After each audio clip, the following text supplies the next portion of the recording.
두 가지 보고서를 전제로 출발을 했습니다. 그 두 가지 보고서는 하나는 기독교 윤리학자의 보고서고 하나는 종교사회학자의 보고서인데 내용은 한국에서도 충분히 그리고 누구나 경험할 수 있는 그런 내용입니다.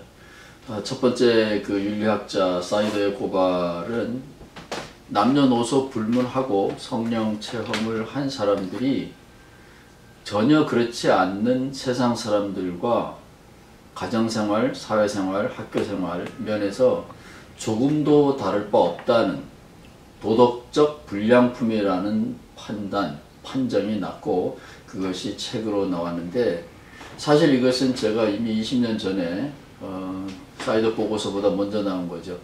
한국에서 성경 공부하던 한 검사의 보고서에서도 나와 있던 일입니다. 그 당시 김영삼 씨가 대통령이었는데 그 김영삼 장로와 같은 교회에 나가는 젊은 검사와 성경 공부를 하고 있었는데 그 검사가 저에게 이렇게 얘기를 했어요. 감옥에 오는 사람들 절반이 기독교인입니다. 어찌된 일이죠? 그 당시 한국 기독교인들은 국민의 4분의 1에 불과했지만 감옥에 오는 사람들은 오히려 그거의 배인 절반이 기독교인이다 라는 보고서였습니다. 그래서 저는 물었죠. 그게 사상범, 정치범 이런 사람들이 많았기 때문에 그런 결과가 나온 거 아닌가. 그 젊은 검사는 이렇게 얘기했습니다. 그런 게 아니고 완전히 잡범들 상대로 제가 조사한 겁니다. 아주 충격적인 것이었는데 이런 상황은 지금도 달라지지 않았습니다.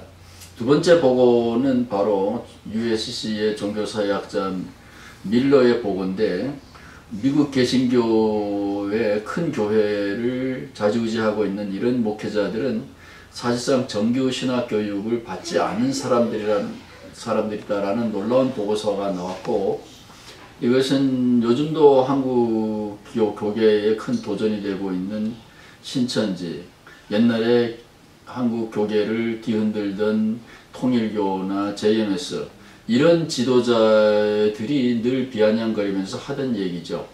예언자나 예수 신학교 나왔냐, 목사 안수 받았냐 라고 비아냥거리는데 잘 나가는 한국 교계의 지도자들, 신학교 교수들은 이런 두 가지 보고서에 대해서 전혀 눈치조차 채지 못하고 있다는 현실, 안타까운 현실이 이 예수 르네상스 캠페인의 출발점이고 대전제였습니다.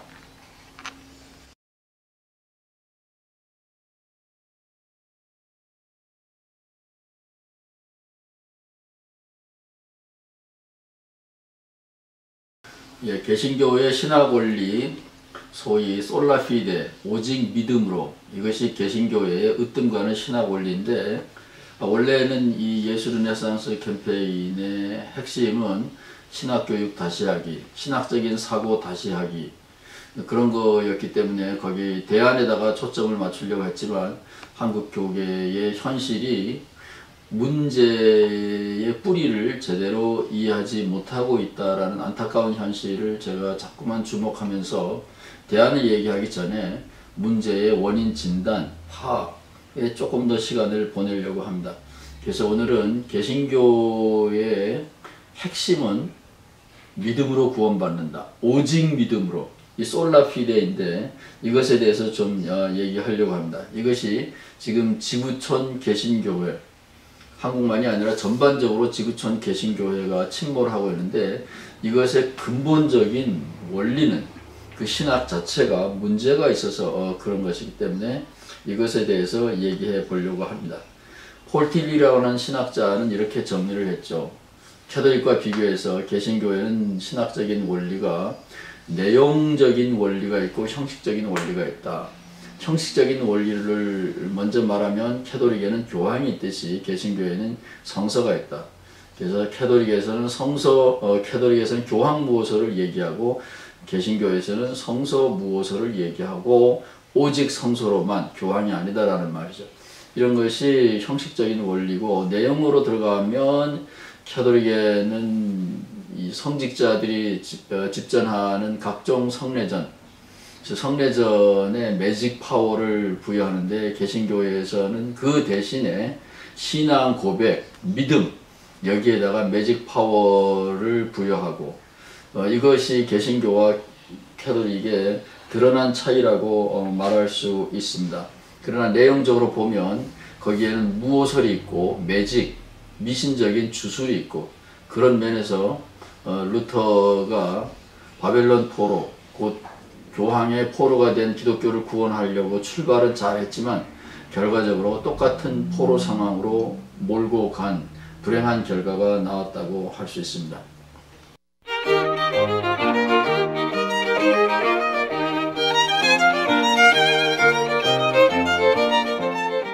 저는 이 여러 신학교를 다니면서 개신교회가 자랑스럽게 가르치고 있는 솔라피데, 오직 믿음으로 구원받는다라는 이 바울의 이야기를 루터가 캐치프레이즈로 내걸었던 그 이야기, 그거에 대해서 수업 시간마다 질문을 했습니다. 기회 있을 때마다. 그러나 불행하게도 조직신학자들은 이 질문을 진지하게 다루지 않고 있고요. 왜냐하면 조직신학자들은 철학적인 성향이 있기 때문에 하나님 이야기와 예수의 성육신 혹은 신성, 인성의 결합 이런 것에는 관심이 있지만 구원론에 해당하는 우리가 어떻게 구원받느냐 이 문제에 대해서는 중요하게 여기지 않고 있고 성서학자들에게는 이런 질문을 하면 기회조차 얻지 못하고 묵살당하는 게 대부분입니다. 따라서 저는 이 개신교의 근본 원리에 해당하는 솔라피데를 묻고 싶었지만 물을 기회가 별로 없었고 물어봤을 때도 그 대답은 너무 피상적이었기 때문에 불행하게도 제가 혼자서 연구를 묵상을 많이 했고 기회가 있으면 이 문제에 대해서 대안을 조금 제시하려고 합니다. 오직 믿음으로가 무엇이 문제냐? 사람들이 잘 모르면서 그 상품을 팔고 있듯이 예를 들면 커피가 사람들에게 얼마나 영향을 주는지를 잘 모르면서 장사가 잘 되니까 커피를 팔듯이 개신교에서는 믿음으로 구원받는다라는 이 상품이 장사가 잘 되니까 그냥 팔아왔는데 지금은 500년 동안 이 상품을 복용해 왔고 여기서 지구촌 곳곳에서 부작용이 심각하게 나타나고 있기 때문에 이 부작용에 주목해야 된다. 저는 이렇게 말하고 싶고 이것은 좌파와 우파의 시각이 있습니다. 솔라피데, 믿음으로 구원받는다라는 이 개신교의 원리에 대해서 좌파 쪽에서 보는 비판이 있고 우파 쪽에서 보는 비판이 있습니다. 그거에 대해서 함께 생각을 나누고자 합니다.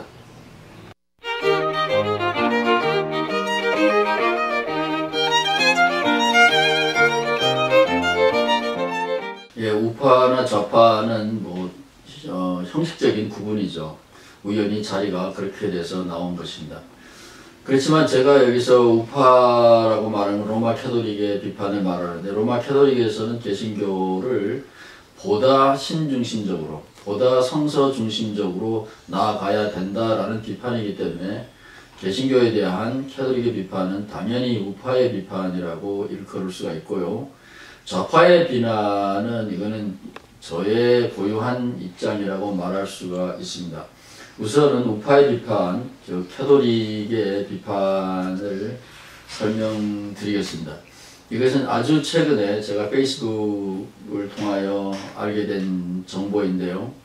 한국의 대표적인 신학교 1700명이 모이는 신학교 채플에서 최근에 C 목사님이 당당하게 확실하게 북한말로 목에 힘주어서 말했습니다. 비정규직을 비롯해 이 사회의 아픔에 침묵하는 한국 교회는 공동묘지의 무덤과 같아. 그리고 내가 이 말을 한 것은 한국 교계를 바라보는 내 솔직한 심정을 그대로 표현한 것이다. 이런 고백을 자랑스럽게 페이스북에 올렸고 제 친구의 페이스북을 통하여 이 현실을 목격했습니다. 옛날 같으면 이런 목사는 교단에서도 쫓겨날 만큼 위기의 발언이었는데도 불구하고 오히려 실전처장은 그 목사님을 존경하고 우리 모두의 현실이라고 공감대가 형성됐다라고 하는데, 문제는 이분은 신학자가 아니기 때문에 왜 개신교가 일반적으로 공동묘지처럼 되었고 현실적인 많은 아픔에 대하여 가슴이 없는, 뛰는 가슴이 없는, 공감하는 마음이 없는 냉혈동물처럼 변했느냐에 대한 원인을 그분은 지적하고 있지 않습니다. 이것은 캐톨릭이 개신교를 바라보는 시각에서 단적으로 알 수 있습니다. 캐톨릭은 솔라피데, 오직 믿음으로라는 개신교의 원리에 대하여 이렇게 아주 쉽게 설명합니다. 바울 선생님이 믿음으로 구원받는다라는 말을 한 것은 사실이다. 그러나 고린도전서 13장 끝을 봐라. 바울은 믿음, 소망, 사랑 이 세 가지는 항상 있을진데 그 중에 제일은 사랑이다. 이렇게 말하지 않았느냐. 따라서 세부적으로 말하면 세 가지요. 서로 다른 세 가지가 공존해야 되고 그것을 한데 묶어서 묶은 말로 대외적으로 말할 때 믿음으로 구원받는다. 이렇게 이해한다면 캐톨릭도 개신교가 내거는 루터가 내거는 솔라피데에 대하여 전적으로 공감한다.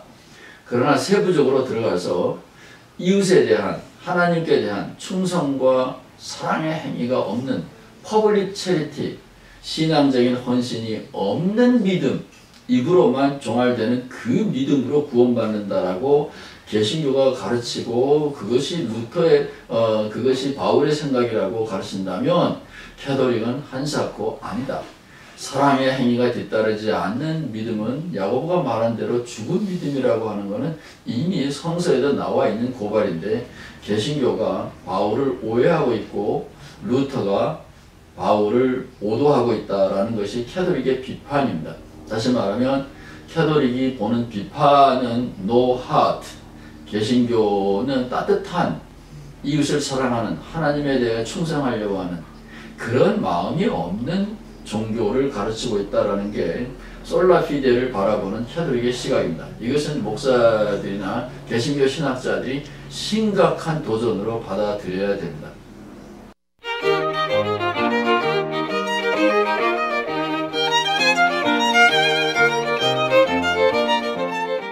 좌파의 비판이라는 건 신학에서는 좌파는 신과 반대편에 인간을 두기 때문에 인간 중심적인 사고방식을 신학에 있어서는 좌파의 신학이라고 말할 수 있습니다. 개신교 안에도 두 개의 큰 학파가 있죠.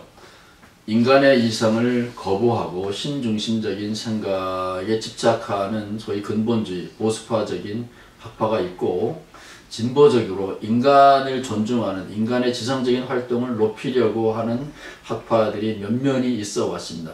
그러나 지금은 개신교 안에서는 이 좌파들, 인간의 이성을 존중하려고 하는 좌파들은 다 쫓겨났거나 스스로 교회를 떠났습니다.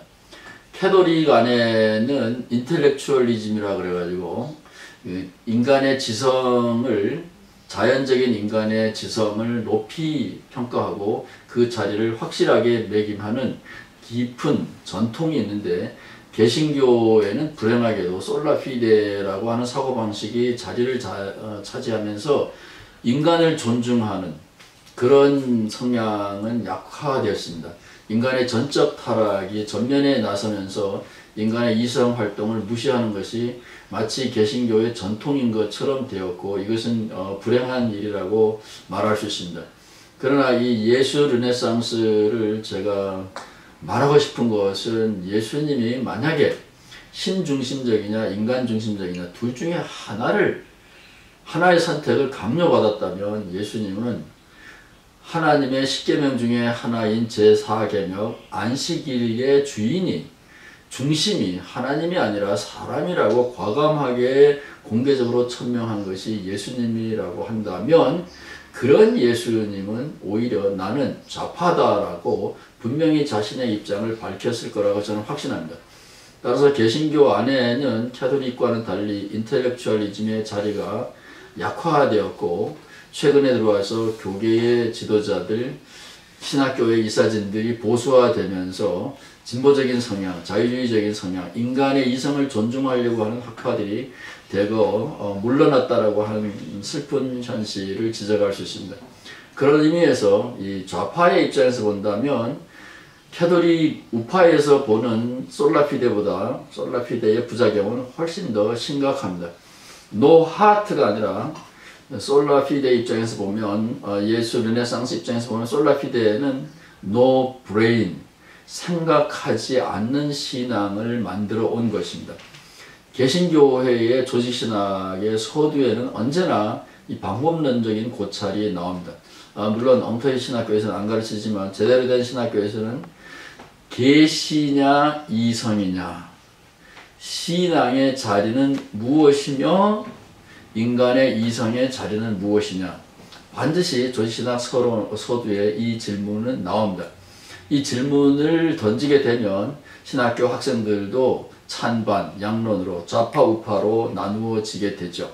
그러나 저는 항상 좌파에 속합니다. 인간의 이성, 인간의 지성의 자리가 없는 신앙, 노 브레이너들의 신앙, 저는 한 번도 생각해 본 적도 없으며 찬동할 수도 없고, 제가 알고 있는 성서의 예수는 그쪽을 편드는 것은 절대로 아닙니다.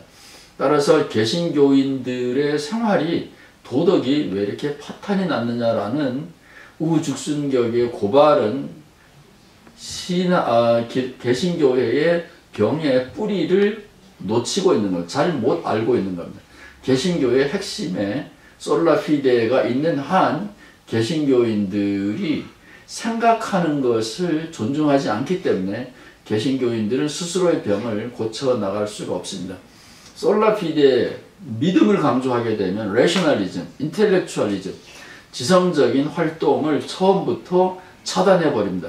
다시 말하면 자꾸만 아프다고 통증을 호소하니까 이놈 뇌를 없애면 통증이 없어지겠네 라고 하면서 다리의 아픔을 치료하지 않고 뇌를 제거한 그런 격입니다.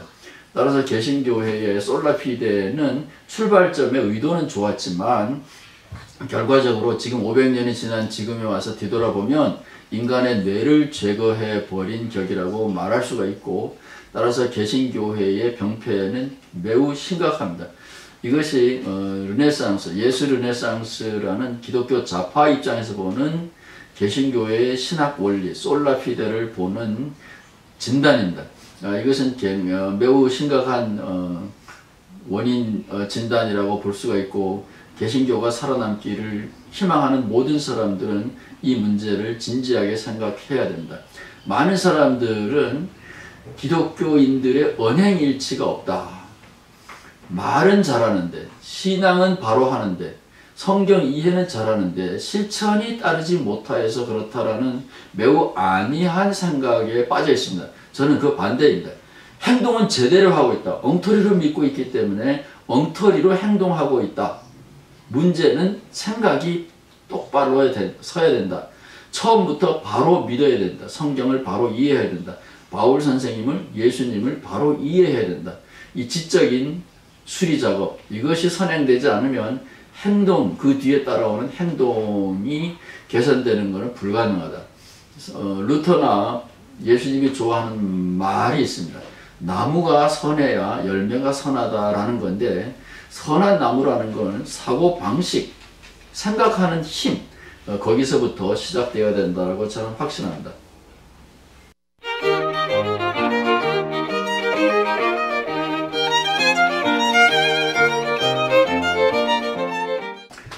오늘날 개신교회의 문제는 미국에서든지 한국에서든지 옷차림의 문제, 화장술을 고치는 문제, 피부병을 고치는 문제, 아니 더 심각하게 말하면 심장병을 고치는 문제 정도가 아니고 이제는 뇌 수술을 해야 될 만큼 심각한 지경에 왔다는 것이 저의 지적이고, 저의 지적만이 아니라 사이더의 보고서나 밀러의 보고서나 한국의 김영삼 교회에 나가는 젊은 검사의 고발이기도 하고 신흥 종교 교주들의 고발이기도 합니다.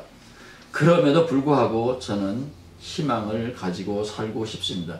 희망은 여전히 남아 있습니다.